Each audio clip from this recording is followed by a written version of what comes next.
Gary here from Pitch Again.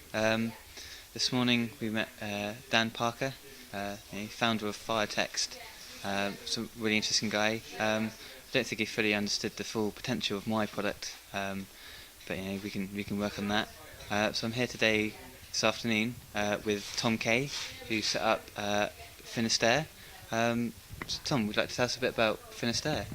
Yeah, Finnisterre is a brand that started in my bedroom probably about 8 years ago now, with the idea of it was a surf brand that provided technical product for cold water surfers, and at the time there's a real lack of innovation from a design point of view, from a fabric point of view, and from an environmental point of view within the surf industry.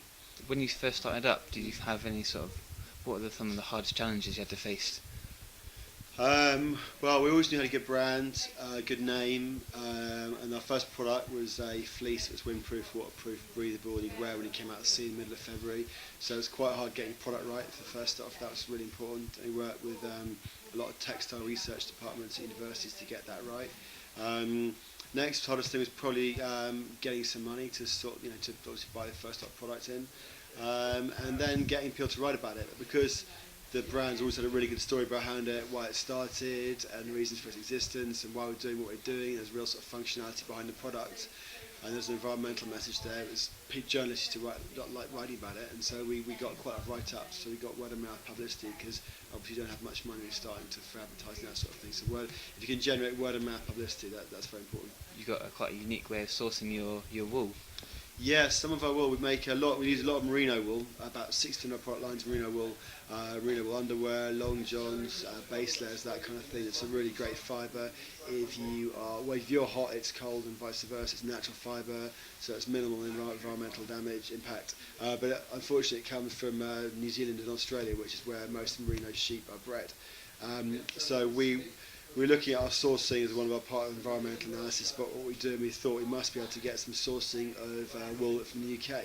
But the problem with a lot of wool in the UK, the sheep, is that it's quite rough wool, whereas base layers and merino is very fine wool, so you can work next to skin without itching. And so we try to find a fine wool sheep in the UK. We eventually found one that there's only 30 of them remaining in the UK, and we've then been breeding them up with the farmer. There's now 130 of our sheep, and we've got our first Beaumont's the name of the flock, but our first products out this winter from a UK sheep breed, all made in the UK, with the finest is equivalent to merino. Do you think you might have benefited from a course early on? Yeah, there's definitely some areas that I would have learned quicker had I been on a course that had some kind of background in them. Yeah. Just basic accounting, marketing, that sort of thing. Overhead management, all I suppose with a business, often you start it out and you got the idea, but you don't think about the kind of real science behind running the business, and that I didn't know when you started out.